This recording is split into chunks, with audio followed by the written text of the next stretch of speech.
ما و شما باید که این مثال هایی که الحال برای شما میارم مثل اینها باشیم.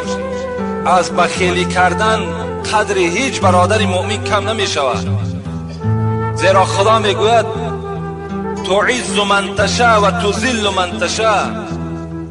خار میکنم کدام بنده ای را که میخواهم من خار میکنم و آبرو میبخشم هر بنده ای را که میخواهم من میکنم. هیچ کس نمیتواند ایرا کرد.